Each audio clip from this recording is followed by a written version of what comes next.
వ్యాపారవేత్తల కోసము ప్రార్థన చేసుకుందామండి.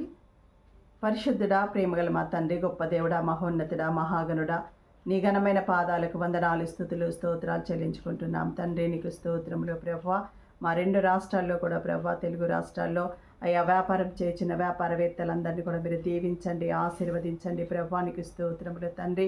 ప్రతి విధమైన వ్యాపారాన్ని ప్రభువా నా తండ్రి లాభసాటిలో అయ్యా మీరు నడిపించవలసిందని ప్రార్థిస్తున్నాం ప్రభువా. నీకు స్తోత్రములు తండ్రి.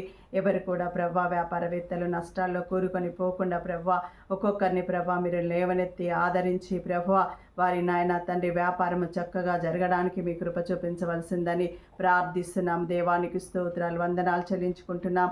ఎవరైతే మరి నాయన లోన్లు తెచ్చుకొని ప్రభా వ్యాపారం చేస్తున్నారో ప్రభా వారి లోన్లన్నీ కూడా ప్రభా అయ్యా తీరిపోయి వారికి మిగలడానికి నాయన మీ కృప చూపించవలసిందని ప్రార్థిస్తున్నాం తండ్రి. నీకు స్తోత్రములు తండ్రి.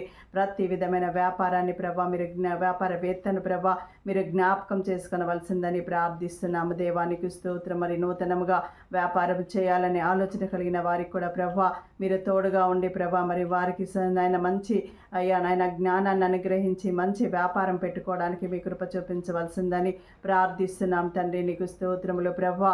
మరి వారికి కావలసిన లోన్ల కొరకు ప్రయత్నం చేస్తుండగా ప్రభా మీరే కృప చూపించి ప్రభా నా తండ్రి ఆ లోన్స్ శాంక్షన్ అయి ప్రభా అయ్యా మరి ఆ వ్యాపారాలు స్టార్ట్ చేసుకోవడానికి బిడ్డలకు మీ కృప చూపించవలసిందని ప్రార్థిస్తున్నాము తండ్రి. నీకు స్తోత్రములు తండ్రి. ఏ పని చేసినను ప్రభా లాభమే కలుగునని నీ వాక్యం సెలవిస్తుంది ప్రభా. నీకు స్తోత్రములు తండ్రి. అయ్యా నాయన దేవ వ్యాపారం చేసిన బిడ్డలందరినీ కూడా ప్రభా పేరు పేరు వరుసన మీరు దీవించండి. వారి కుటుంబాల్లో గొప్ప రక్షణ, నెమ్మది, శాంతి, సమాధానము చేత మీరు నింపమని అయ్యా వ్యాపారవేత్తలందరినీ కూడా ప్రభా నాయన నీ చేతులకు అప్పచెప్పుకుంటూ మా ప్రభును మా రక్షకుడైన యేసు పరిశుద్ధ నామంలో ఈ ప్రార్థన అడిగి సమర్పించి వేడుకుంటున్నాం పరమ తండ్రి. ఆమేన్.